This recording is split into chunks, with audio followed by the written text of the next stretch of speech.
શ્રી ગણેશાય નમઃ. જય પુરુષોત્તમ ભગવાનની. આજનો આપણો પાઠ છે પુરુષોત્તમ માસની કથા, અધ્યાય 21મો, પુરુષોત્તમ પૂજન વિધિ. સાથે સાથે આપણે પુરુષોત્તમ માસની કથા વાર્તા એટલે કે કઠાગોરમાની વાર્તા પણ સાંભળીશું, એટલે દાનફળની કથા. શરૂ કરતાં પહેલાં જો આપને આ સરળ કથા વાર્તા ગમતી હોય તો એક લાઇક અને શેર જરૂર કરજો. સાથે સાથે આપણે જો આ ચેનલ પર નવા પહેલી વાર આવ્યા હોય તો જરૂર આ ચેનલને સબસ્ક્રાઈબ કરજો, જેથી આપણને નવા વિડીયોની માહિતી મળતી રહે. જય પુરુષોત્તમ ભગવાન. વક્રતુંડ મહાકાય સૂર્યકોટિ સમપ્રભ નિર્વિઘ્ન કુરુ મે દેવ શુભ કાર્યેષુ સર્વદા. પુરુષોત્તમ માસની કથા, અધ્યાય 21મો, પુરુષોત્તમ પૂજન વિધિ. સૂત પુરાણી બોલ્યા, હે મુનિ શ્રેષ્ઠો, પુરુષોત્તમ માસની વ્રત વિધિ બતાવ્યા પછી ભગવાન પુરુષોત્તમની પૂજન વિધિ કેવી રીતે કરવામાં આવે છે તે હું તમને જણાવું છું, તે તમે સાંભળો.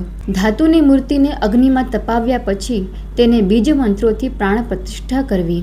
તેમ કરવાથી જ તે મૂર્તિમાં દેવતા દાખલ થાય છે. પછી પુરુષોત્તમ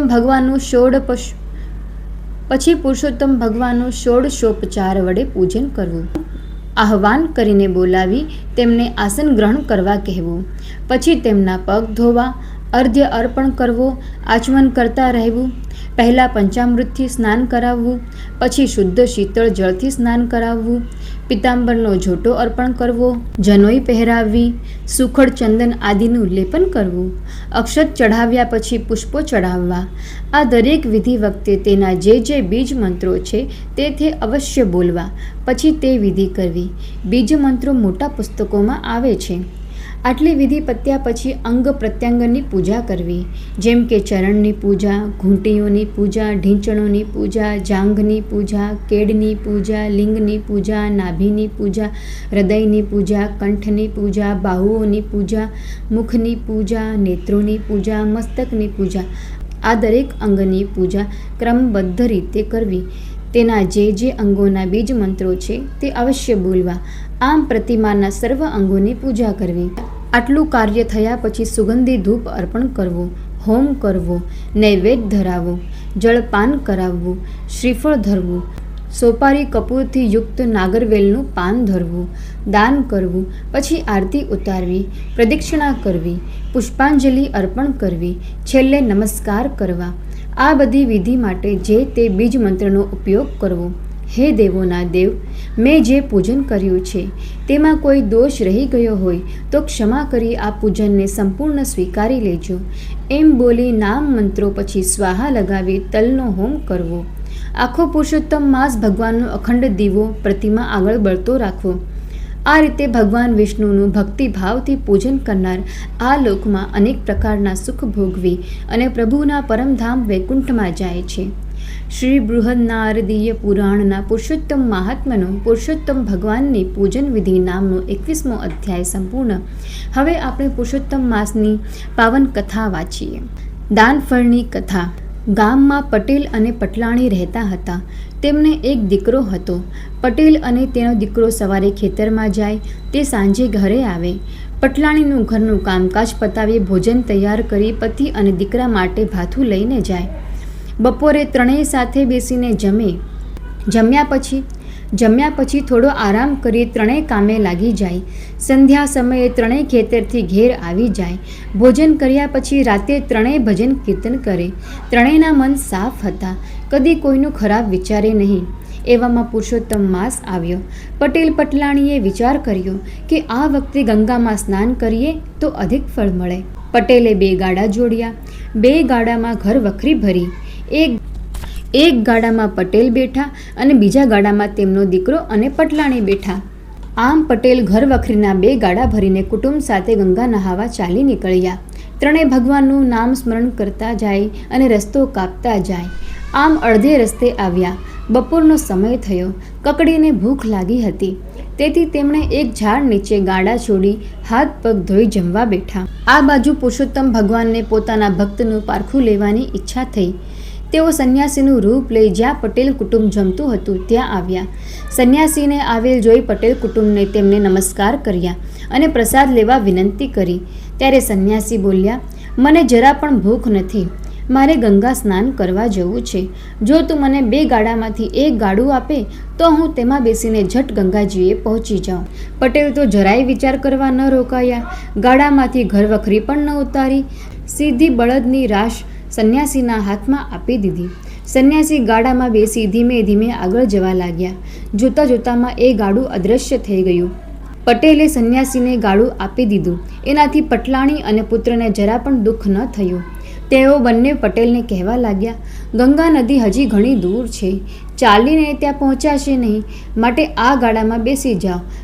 પણ પટેલે ના પાડીને કહ્યું, તમે ગાડું લઈને આગળ વધો, હું તમારી પાછળ આવું છું. મા દીકરો ગાડું લઈને આગળ વધ્યા. પટેલ ગાડા પાછળ પાછળ ચાલ્યા આવે છે. ચાલતા ચાલતા પટેલ પ્રભુના ગુણગાન ગાવામાં રસ્તો ભૂલી ગયા. પટેલ ભૂલા પડ્યા અને જઈ ચડ્યા અઘોર વનમાં. ત્યાં નથી પાણી કે નથી ફળ ફળાદી. તોય પટેલ હિંમત હાર્યા વગર ચાલતા જ રહ્યા.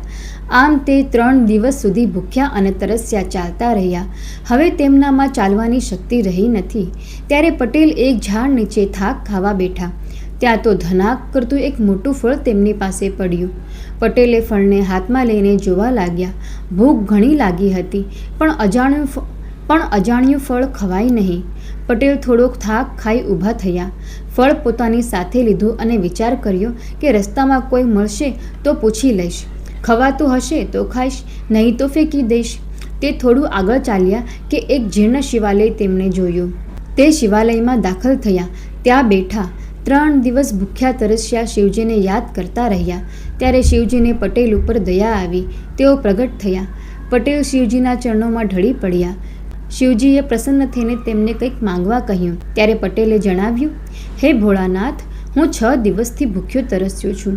તમે હા પાડો તો આ ફળ ખાઓ. શિવજી બોલ્યા, આ ફળ વિશે હું કંઈ જાણતો નથી. ચાલો આપણે વૈકુંઠમાં જઈ ભગવાન પુરુષોત્તમને પૂછીએ.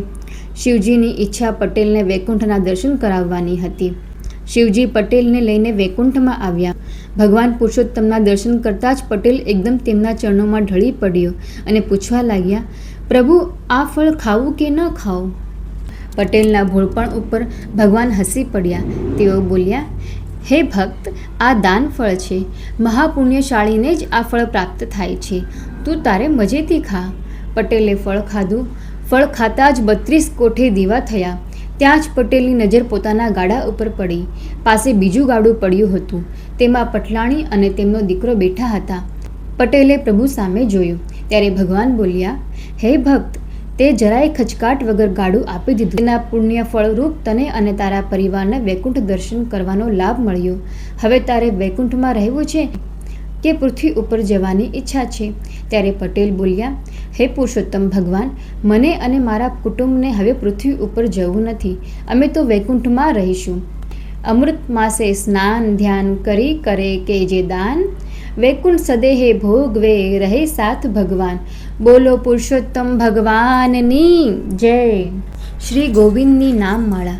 ગોવિંદ ગોવિંદ હરે મુરારી, ગોવિંદ ગોવિંદ રથાંગ પાણી, ગોવિંદ ગોવિંદ મુકુંદ કૃષ્ણ, ગોવિંદ ગોવિંદ નમો નમસ્તે, ગોવિંદ ગોવિંદ જગન નિવાસ, ગોવિંદ ગોવિંદ વ્રજાધિવાસ, ગોવિંદ ગોવિંદ રમા વિલાસ, ગોવિંદ ગોવિંદ નમો નમસ્તે, ગોવિંદ ગોવિંદ સમુદ્ર શાહી, ગોવિંદ ગોવિંદ અપાર માઈ, ગોવિંદ ગોવિંદ સુબુદ્ધિદાયી, ગોવિંદ ગોવિંદ નમો નમસ્તે, ગોવિંદ ગોવિંદ અચિંત રૂપ, ગોવિંદ ગોવિંદ ત્રિલોક ભૂપ, ગોવિંદ ગોવિંદ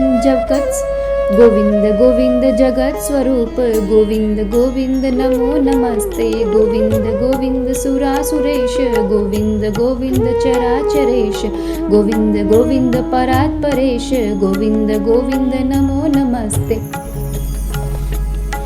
ગોવિંદ ગોવિંદ દશાવતાર, ગોવિંદ ગોવિંદ અનંત પાર, ગોવિંદ ગોવિંદ ભવાબ્ધિસાર, ગોવિંદ ગોવિંદ નમો નમસ્તે, ગોવિંદ ગોવિંદ અનંત મૂર્તે, ગોવિંદ ગોવિંદ અનંત શક્તિ, ગોવિંદ ગોવિંદ અનંત કીર્તે, ગોવિંદ ગોવિંદ નમો નમસ્તે, ગોવિંદ ગોવિંદ અનંત નામ, ગોવિંદ ગોવિંદ અખંડ ધામ, ગોવિંદ ગોવિંદ રમેશ રામ, ગોવિંદ गोविंद नमो नमस्ते।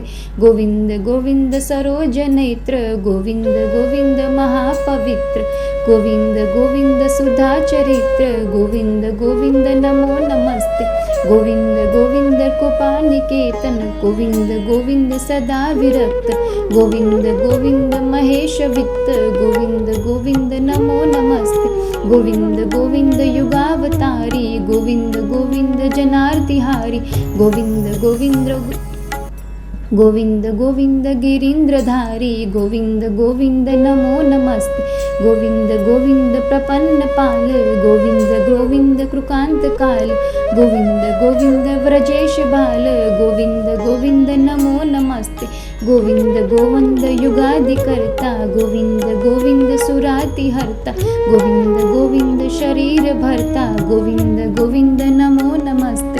गोविंद गोविंद जगन्नियंता, गोविंद गोविंद सुशांति दीता, गोविंद गोविंद विभो विभाता, गोविंद गोविंद नमो नमस्ते। गोविंद नामे सुख सर्व थाय, गोविंद नामे सौ दुख जाय, गोविंद नामे अतिशुद्धि बुद्धि, गोविंद नाम सहु कार्य सिद्धि, गोविंद नामे सहु पाप नासे, गोविंद नामे सहु पुण्य पासे, गोविंद नामे सहु भाग्य जागे, गोविंद नामे भवभीति भागे। शार्दूल विक्रीडित वृत्त।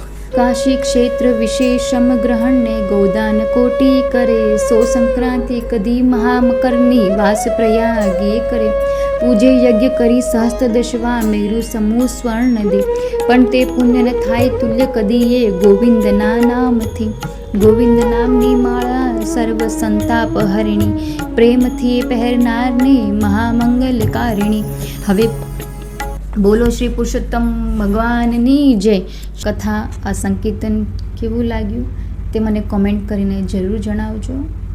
જય શ્રી કૃષ્ણ।